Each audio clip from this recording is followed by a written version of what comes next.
Salut tout le monde et bienvenue dans l'antre du lutin. Pour ceux qui me suivent, vous avez remarqué que la semaine dernière, il n'y a pas eu de vidéo. Mon pote Nono, je l'ai croisé, il m'a dit ça fait un petit moment que tu n'as pas fait de vidéo et pourtant ça fait que 15 jours. Et oui, salut Nono. J'ai décidé de mettre la chaîne en pause pour l'instant. Je ne sais pas quand je vais revenir, on en reparle tout à l'heure, mais en attendant, je veux qu'on fasse une humeur du lutin complètement classique. Donc on va parler jeux. On va parler jeux. Je vous le dis souvent, il n'y a pas que le neuf et le Kickstarter dans la vie, il y a l'occasion ou bien parfois les soldes aussi. Alors on va revenir sur des jeux qui sont familiaux avec lesquels je prends du plaisir. Petit générique et on se retrouve.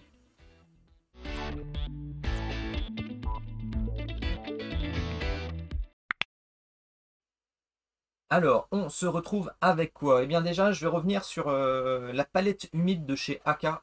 J'avais pris une toute petite palette, j'avais pas pris la grande, parce que moi j'avais de l'artisanal, je faisais un petit peu de palette sèche pendant la peinture parfois. Comme vous le savez, ou comme vous le savez pas peut-être pour ceux qui débutent dans la peinture sur figurine, parfois on peut se retrouver avec hop, je vous ressors ça, une petite palette hein, toute bête, voilà, ou comme je vous avais dit, un petit carreau de carrelage ou autre, c'est très bien. Sauf que la peinture sèche très vite dessus.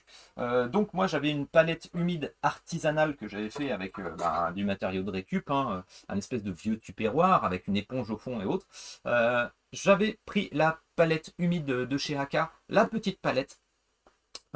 Ça permet justement à la peinture de rester plus longtemps sur la palette. Elle sèche beaucoup moins.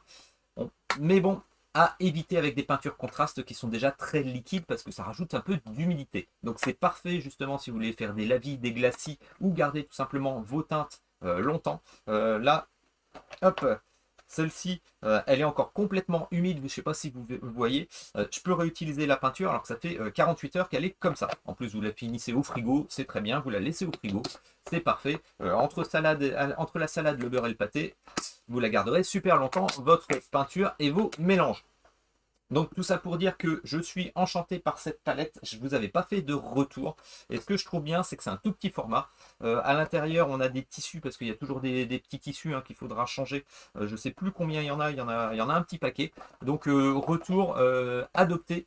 Et en plus, comme ça, je la balade avec une ou deux figurines et quelques pots de peinture. Je vais dans le salon ou autre, c'est parfait parce que c'est petit format.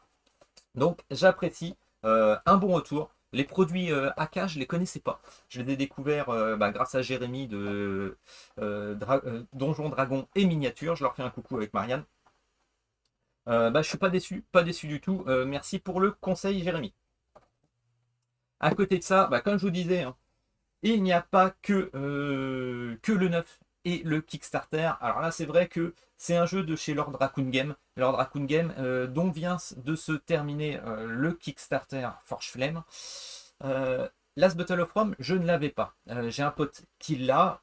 J'avais apprécié l'expérience. J'ai déjà Taverne et Dragon. Je viens de baquer pour justement Forge Flame. Je m'étais dit, je suis peut-être passé à côté de quelque chose parce que je pense qu'avec la famille, il va complètement matcher. Il va complètement vraiment trouver sa place. Parce que moi, j'avais apprécié un jeu qui est familial plus, on va dire, familial. Qui se joue très bien, dans lequel en fait nous sommes des pirates, on va découvrir des tuiles sur lesquelles il y a des îles, on va aller chercher des trésors, c'est le premier qui va arriver à 10 points. Donc on va jouer des cartes actions. Ces cartes actions vont nous permettre soit d'avancer, de récupérer des doublons. Les doublons vont nous servir à lancer justement des actions des actions particulières qui sont sur les cartes. C'est un jeu de coups fourrés parfois parce qu'on peut attaquer nos adversaires pour leur endommager leur bateau, ils vont être ralentis ou alors ils pourront avoir moins de trésors, des choses comme ça. On peut aussi réveiller Kraken, tout ce qu'il faut dans un jeu de pirate, un jeu familial et je l'ai pris d'occasion, donc pas déçu, assez difficile à trouver quand même. Franchement, il est adopté. Mon petit de 6 ans et demi, voilà, alors je pense qu'il est en avance par rapport à certains enfants sur les mécaniques de jeu, je ne sais pas. Côté lecture, il se débrouille très bien. Ça fait plusieurs parties qu'on fait, c'est lui qui gagne. Bon, alors, il y a une grande partie chance, effectivement, dans les cartes actions qu'on peut avoir. Dans les tuiles, au début, quand on découvre la mer et les îles, il a eu de la chance aussi de tomber sur des doublons, d'avoir des trésors facilement et autres. Mais il a gagné, le petit bout de chou, je lui en veux un peu, il me faut ma revanche. Donc voilà, Last Battle of Rome. Franchement, dans les jeux de chez Lord Raccoon Game, j'adore parce que c'est du familial. voire familial plus ou début initié pour Tavernes et Dragons. Il y a toujours des petits modules pour enrichir l'expérience. Les graphismes sont toujours de toute beauté, donc pour les jeux familiaux, à chaque fois, regardez de leur côté. On va passer aussi sur Trail Up que j'ai ressorti. Bah, pareil, hein, mon bout de chou, vu que c'est un jeu simple, il adore. Puis en plus, ça tombe bien parce qu'on passe d'un auteur qui s'appelle Quentin, à un autre auteur qui s'appelle Quentin. Pourquoi je dis Fred, moi? Trail Up, un jeu pas très connu, effectivement. J'avais parlé de sa sortie, je sais plus si c'était du Ulule ou autre. Petit éditeur français, Quentin, il a fait son jeu voilà, de manière noble en plus, parce que du coup c'est du carton, et à part un sachet plastique pour tenir les jetons, tout est en carton à l'intérieur. C'est top. En plus, il m'avait envoyé un petit board de joueurs d'Ossard à mon nom, donc j'ai un d'Ossard lutin collector. Un jeu qui se joue de 1 à 4 pour des parties hyper rapides, ça se joue en 30 minutes. Et nous sommes des coureurs. On va avoir un point de départ, on va avoir une destination. Il y en a plusieurs dans la partie, dans le jeu. Donc on va tirer ça au hasard. Et c'est à nous de trouver le meilleur chemin suivant nos capacités, parce que tous les joueurs ne vont pas avoir les capacités. Il y en a certains qui vont être meilleurs sur la neige, d'autres qui vont être meilleurs dans les forêts, d'autres sur les plaines ou les rochers. On passe à des ravitaillements, on peut acheter des cartes ravitaillement qui nous permettent justement d'avoir des petits bonus pour nous, ou alors de mettre des petits malus à nos adversaires, par exemple un caillou dans la chaussure qui va le ralentir, des choses comme ça. Donc c'est bien, c'est bon esprit. Il y a une carte besoin pressant aussi, alors ça fait délirer mon petit garçon, je crois que je vous en avais déjà parlé. La carte besoin pressant qu'on met à un adversaire, c'est le pire. Voilà, donc un petit jeu familial, méconnu, qu'on peut trouver sûrement pas trop cher en plus, parce que je ne sais pas s'il a eu vraiment un gros succès en boutique. Donc Trail Up en famille, c'est parfait, ou pour jouer avec des personnes justement qui connaissent pas les jeux de société, mais qui font de la course à pied.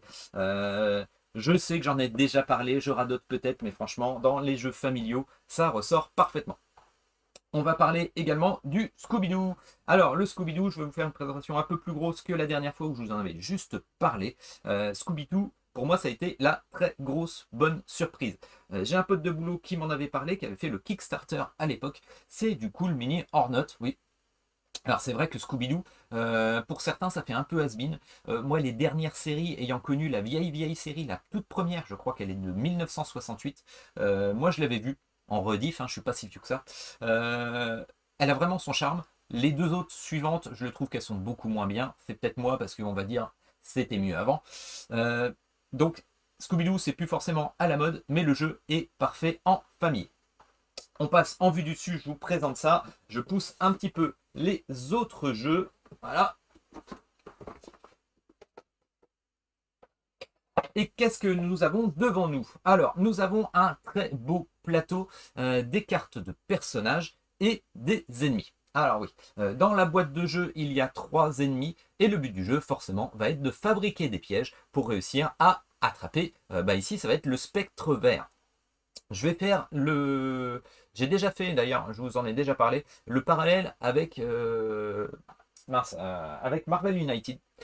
Parce que dans un sens, il y a un petit peu le même pari, c'est que tous les joueurs en collaboratif vont essayer de battre l'ennemi.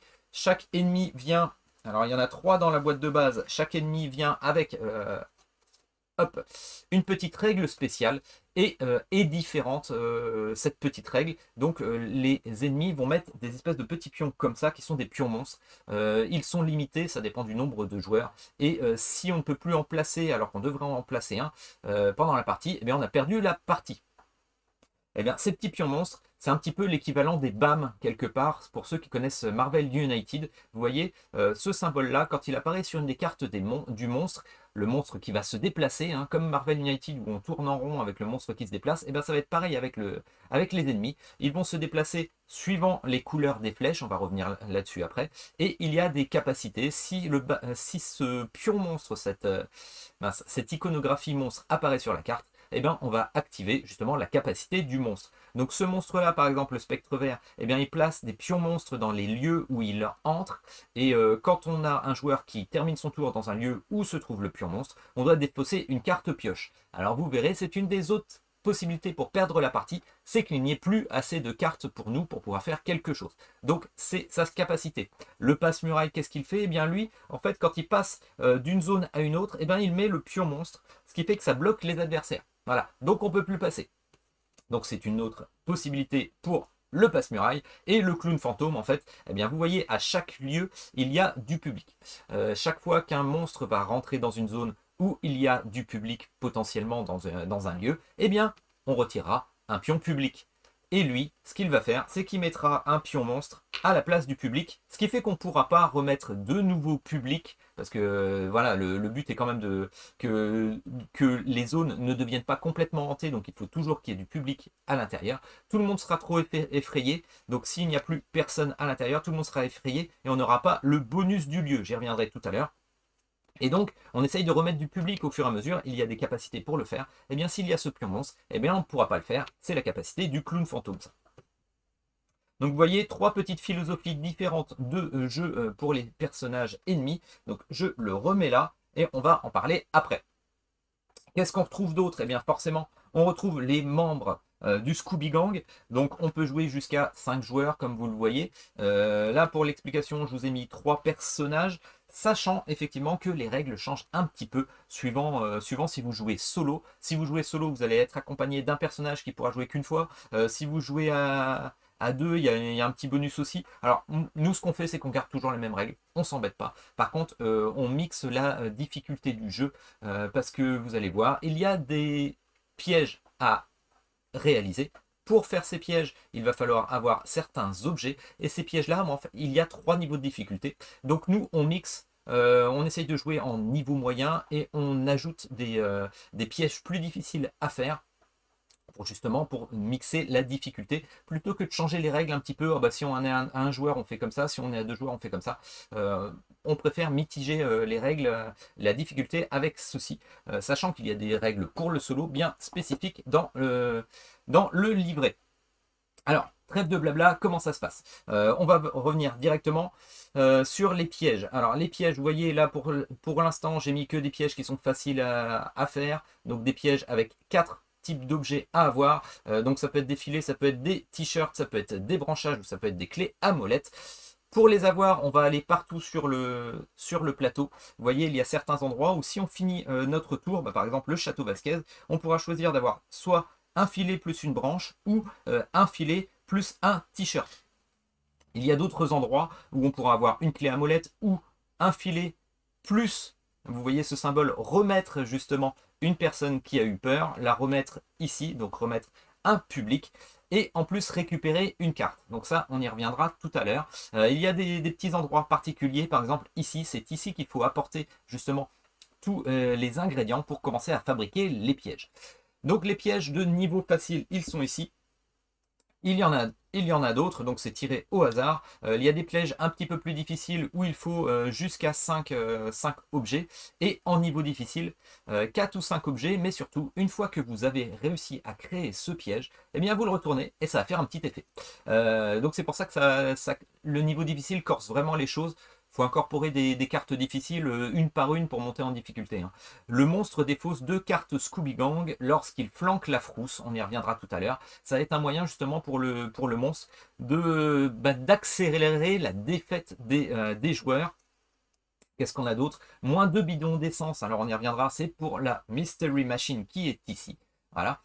Donc les pièges, oui, très bon moyen justement pour changer le niveau de difficulté. Les personnages, ils ont des lieux dans lesquels ils vont commencer. J'avais mis Vera, mais je vais la retirer. Donc des petites figurines, comme vous le voyez, de tous les personnages. Dans la version Kickstarter, les figurines étaient déjà peintes et il y avait plus d'ennemis d'ailleurs. Je crois même qu'il y avait un Scrappy-Doo.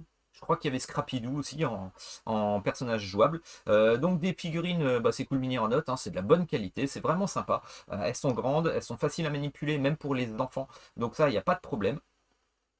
La Mystery Machine en carton qui a son rôle elle aussi, on y reviendra tout à l'heure. Donc on a choisi des personnages, chaque personnage a une capacité spéciale, donc par exemple Daphné elle peut retirer jusqu'à 3 pions monstres sur le plateau, c'est une capacité spéciale qu'elle pourra utiliser une seule fois dans la partie, et pour dire qu'elle peut l'utiliser une fois, elle a un sandwich Et lorsqu'elle mangera son sandwich, ça utilise la capacité spéciale. C'est un petit rappel pour dire qu'elle ne peut plus l'utiliser. Scooby-Doo, lui, il bloque le monstre en fait. Il nous permet de voir la prochaine carte du monstre et il le bloque. Et Sammy, qu'est-ce qu'il fait? Eh bien, tout simplement, courage, fuyons. Il peut se permettre de prendre 2 ressources au choix chez quelqu'un directement et les placer sur n'importe quelle carte piège, ce qui est très intéressant pour permettre de finir des pièges à distance, pour faire un petit rush de fin de partie, ou vraiment se précipiter à la fin de la partie quand on voit que c'est un petit peu juste. Donc des capacités spéciales à chaque fois, c'est assez sympathique ça, ce petit côté légèrement asymétrique, mais juste un petit peu avec un effet one-shot. Donc sinon, comment ça se passe? Je vais vous faire un petit tour de jeu pour vous expliquer, sachant que chaque lieu, un seul joueur peut être dans un lieu à la fin de son tour. Donc par exemple, si Sammy devait bouger et être ici, il peut le faire parce que c'est écrit, c'est un des seuls lieux, c'est le seul lieu d'ailleurs, où le magasin du Marais, c'est l'endroit où on fait les pièges, c'est le seul endroit où on peut finir à 2. Sinon, ici par exemple le parc d'attractions, c'est un endroit complètement classique. Si je devais passer, j'ai le droit de passer parce qu'il y a Daphné. Par contre, je n'ai pas le droit de m'y arrêter pour finir mon tour ici parce qu'on serait 2 joueurs. Donc je peux me déplacer ici. On peut également être à 2 à un endroit où il y a la Mystery Machine, et c'est ça qui est important. Ce qui fait que la Mystery Machine, si on y est, il y a un joueur qui va finir aussi dedans. Et ça me permettra d'expliquer aussi la Mystery Machine qui est ici. Et lorsqu'on est dedans, le joueur, par exemple, si Daphné a fini son tour ici, elle peut utiliser la Mystery Machine contre un bidon d'essence. Voilà, pour aller jusqu'à n'importe quel lieu. Voilà.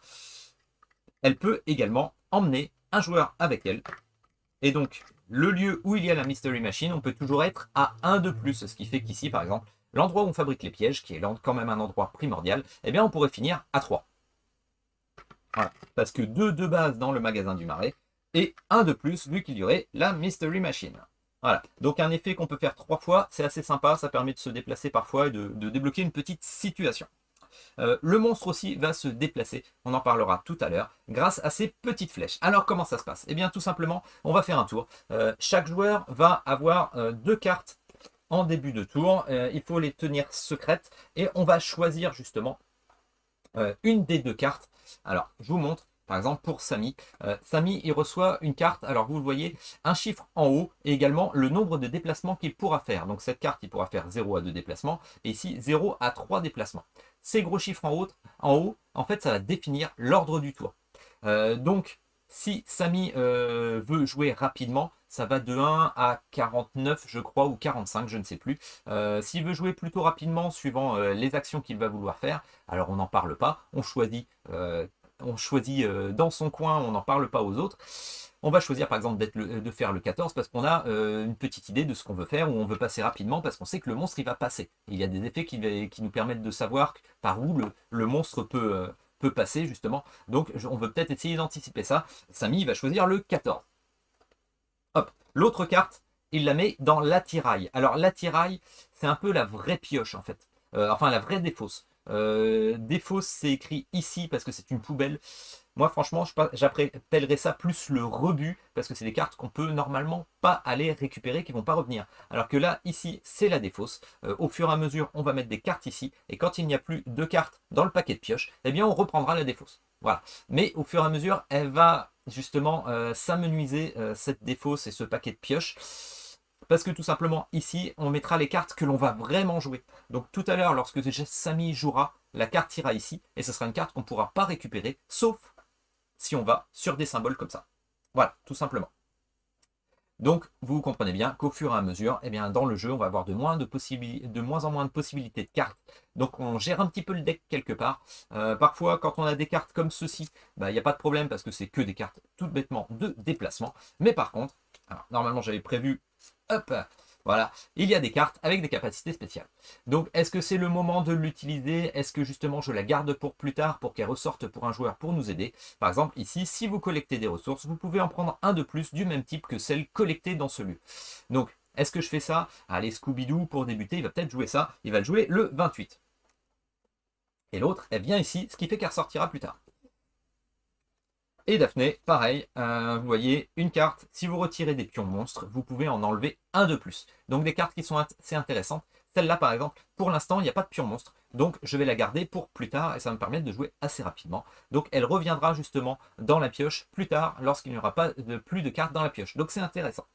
Voilà. Mais également, vous voyez, on a l'ordre du tour. Donc, c'est Daphné qui va commencer, ensuite ce sera Samy, ensuite ce sera Scooby-Doo. Mais, comme vous le voyez ici, le monstre va aussi devoir se déplacer.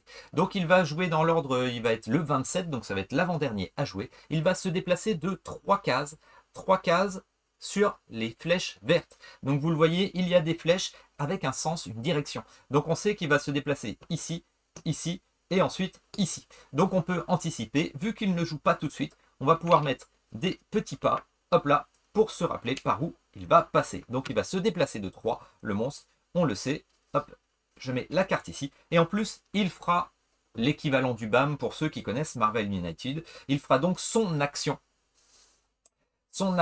ici, qui est donc de mettre un pion monstre dans les endroits où il va s'arrêter. Autre chose que je n'ai pas dit, eh bien forcément c'est un fantôme, il fait peur, bouh. Donc à chaque fois qu'il va rentrer dans une zone, il va retirer un pion civil, un pion personne, voilà, donc il va enlever ici et ici, mais également s'il rencontre un joueur, chaque fois qu'il rencontre un joueur, il lui fait peur. Et dans ce cas-là, on retirera des cartes en plus. Alors, si on retire des cartes en plus, qu'on les met ici, elles sont à nouveau perdues. Ça en fait d'autres qui sont perdues. Donc, vous voyez, ça peut vraiment très amenuiser le deck si on rencontre souvent le monstre. Donc, c'est pour ça ça va être un petit peu de la préparation. Et maintenant qu'on a vu l'ordre du tour, il va falloir que les joueurs se mettent d'accord sur qui fait quoi. Donc par exemple, Daphné qui doit commencer, Daphné, il ne faut surtout pas qu'elle finisse, elle peut se déplacer de 2 cases, il ne faut surtout pas qu'elle finisse à un endroit où justement le fantôme devrait pouvoir passer. Donc Daphné, je vais la faire venir ici et même se déplacer encore une fois ici. Elle va faire l'action du lieu. L'action du lieu, c'est le cimetière de bateau. Elle pourrait récupérer soit 3 filets, soit un t-shirt et remettre 2 civils. Voilà, je vais récupérer 3 filets. Alors, hop, j'ai pas préparé ma petite boîte, je m'en excuse. Ça va me permettre de vous la montrer. Donc pour du coup le mini hors note, l'insert est pas mal. On peut mettre les cartes, on peut mettre les pions. En dessous, on peut mettre, vous voyez, toutes les figurines. Donc c'est assez bien fait. Et donc, Daphné, qu'est-ce qu'elle va faire? Eh bien, elle va récupérer 3 filets. Hop. Voilà, des filets pour construire un des pièges. Il faudra donc aller au magasin du Marais pour fabriquer un des pièges. C'est l'action justement du magasin du Marais. À savoir pour la fabrication de pièges qu'on ne peut en faire qu'un à la fois. Donc s'il y en a un de commencer, il faut le finir avant de passer au suivant. Voilà, tout simplement. Sauf avec le pouvoir de Samy qui permet de prendre 2 ingrédients chez quelqu'un et de les mettre sur n'importe quel piège. Voilà, donc Daphné a joué. Allez hop, cette carte donc va dans la défausse. Voilà, j'aime pas ce terme, hein. Pour moi c'est vraiment la poubelle, hein. Vous voyez, est-ce qu'en traduction ils auraient dû mettre poubelle plutôt? C'est vraiment le rebut. C'est une carte que normalement on ne peut pas aller récupérer comme je vous ai dit, sauf avec certaines actions particulières. Hop. Daphné a joué, ensuite c'est au tour de Samy. Samy qui peut faire 2 déplacements et le fantôme va finir sur lui. Par où il va passer? Alors vous voyez, il y a un endroit où il ne peut pas passer ici, donc il peut aller ici, ici. C'est pour ça que Daphné, je l'ai fait aller plus loin, parce que comme ça, si elle était ici, eh bien, Samy ne pouvait pas s'arrêter ici. Ou alors, je passe par là et je vais jusqu'au chalet du loup. Eh bien, c'est peut-être ce que je vais faire. Allez, je me déplace une fois. J'ai le droit d'être ici, d'abord parce que le magasin du Marais, c'est le seul endroit où on peut avoir 2 héros sur ce lieu. Mais également, je peux passer de toute façon, tant que je ne m'arrête pas sur une case, eh bien, de toute façon, je peux toujours... Voilà, vous voyez ici, j'aurais pas pu m'arrêter comme je vous ai dit tout à l'heure, parce qu'on était 2 sur la carte. Là, je suis tout seul. Je suis au chalet du loup. Je pourrais faire justement un échange, alors un échange avec n'importe quelle ressource, et récupérer 2 clés à molette. Là, je n'ai absolument rien. Mince, il est ici, Samy. Je n'ai rien. Donc, ce que je vais faire, eh bien, je vais récupérer des cartes qui sont ici, autant que le nombre de joueurs. Bon, alors là, c'était pas très intéressant, mais ça me permet de vous montrer. Donc, les cartes ici, je pouvais en récupérer 3 parce qu'on est 3 joueurs, et les remettre ici, ce qui fait qu'elles reviendront dans la pioche lorsque la pioche sera vide. D'ailleurs, hop, est-ce que je les montre? Non, je les montre pas normalement. Voilà, ici par contre, je dois les montrer. Donc, Samy a joué. Hop, je mets du coup ici. C'est au tour du spectre. Le spectre, justement, donc 3 cases. Donc, il vient ici, il rentre, il enlève un pion. Il passe ici, il enlève un pion. Et il finit ici, où il enlève un pion et il met un pur monstre dans le lieu. Donc forcément, chaque héros qui finira ici, comme c'est écrit, eh bien, un joueur qui termine son tour dans un lieu où se trouve un pur monstre doit défausser une carte de la pioche avant de résoudre l'action du lieu. Donc ça peut bien bloquer les lieux. De même, lorsqu'il y a, comme je vous disais tout à l'heure, lorsque dans un lieu il n'y a plus de personnes parce que le lieu devient hanté, eh bien on ne peut plus utiliser l'action. Une fois qu'on devrait mettre une troisième chose comme ceci, un troisième lieu qui deviendrait hanté, eh bien, il n'y a pas de petit punchboard pour ça, parce que c'est la fin de la partie, le spectre a réussi son œuvre, tout simplement. Donc au fur et à mesure de la partie, on va venir fabriquer ces pièges. À chaque fois qu'on finira un piège, on le retournera. Et une fois qu'on a fini les 5 pièges, eh bien on a battu ce vilain spectre. Comme je vous ai dit tout à l'heure, si je passe par un endroit où il y a le spectre, ou si le spectre passe par un endroit où il y a le héros, eh bien on a la frousse et on perd 2 cartes. Voilà, tout simplement. Et ainsi de suite. Donc vous voyez, un jeu qui est hyper sympa, un beau matos, du cool mini or not, comme on l'aime. Un niveau qu'on peut mitiger comme on veut. Donc il y a des règles pour mitiger déjà. Suivant le nombre de joueurs, on ne met pas le même nombre de pure monstres, on ne met pas le même nombre de cartes pièges. Il y a des règles à deux, je vous dis, pour avoir une action en plus dans mes souvenirs. Mais bon, nous on joue vraiment de la façon classique et par contre, on rajoute des pièges difficiles pour rajouter de la difficulté avec justement les petits malus une fois qu'on a réussi un piège. Donc ça c'est vraiment sympa. Le monstre défausse une carte de la pioche de Scooby Gang au début de chaque activation de monstre, imaginez, c'est pas mal. Déplacement du monstre, retirer un pion visiteur du lieu où le monstre commence son déplacement, alors que vous voyez, là normalement, c'est dans les lieux où il arrive. Donc vous voyez, niveau de difficulté le plus dur, ça rajoute vraiment des trucs. Donc, ça fait réfléchir, est-ce que je fais le piège tout de suite ou est-ce que je fais patienter, hein. Voilà, donc un bon petit jeu familial. Voilà, à la maison il est adopté, on l'adore. Niveau familial, un petit peu plus parce que j'ai des amis qui sont venus le week-end dernier et ils étaient un petit peu surpris du jeu. Je pense qu'ils ne s'attendaient pas à ça parce qu'effectivement on parle de Scooby-Doo et on ne s'attendait pas à un niveau de difficulté entre guillemets à ce niveau-là.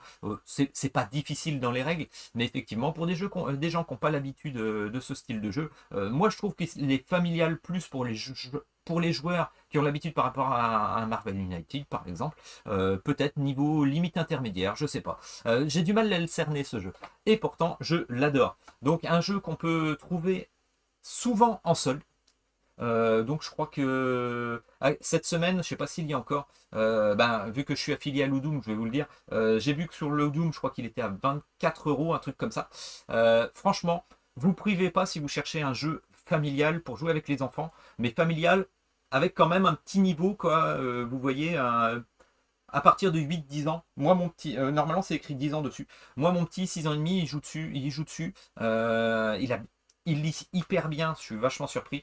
Peut-être parce qu'il a l'habitude depuis tout petit, il veut jouer avec les jeux de papa. Donc il a des mécaniques qu'il connaît. Ce jeu-là, il passe parfaitement. Voilà, tout simplement. Donc voilà, c'était du jeu familial, je vous le rappelle, comme le reste. Voilà, Last Bottle Hold Prom et Trial Up, des jeux qui passent très bien à la maison, et en ce moment, voilà, c'est ce qui ressort. Donc dans mes précédentes vidéos, vous avez vu, j'ai reçu du gros, j'ai reçu ISS Vanguard, j'ai toujours pas fait l'introduction. Qu'est-ce que j'ai reçu? Chronicle of Drunager. J'ai vu un fichier errata qui passe et ça m'a complètement déhypé. Et en plus, j'ai pas forcément le temps. Donc j'attends que les errata, tout le monde ait un petit peu essuyé les plâtres pour justement me lancer dessus. Pareil. Et puis j'ai tellement de jeux. J'ai acheté un Tainted Grail d'occasion parce que c'était vraiment une super occasion.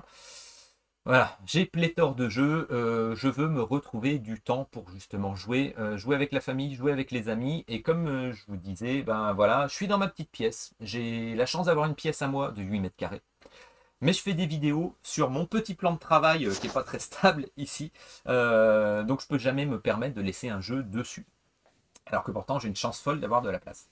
Donc là, en ce moment, je suis en train de bricoler, je suis un bricoleur du dimanche, mais je suis en train de me faire une table de jeu de A à Z. Je ne pars même pas d'une vraie table, hein. Je vais fabriquer le cadre, le pied. Je vais me faire une vraie table de jeu. Je vais essayer de me faire une vraie table de jeu qui sera un peu branlante peut-être. Je vais essayer de me retrouver du temps. Je vais essayer de me retrouver du temps aussi pour la peinture parce que c'est mon déstressant. J'en ai besoin en ce moment parce que voilà, la vie qu'on a, le boulot.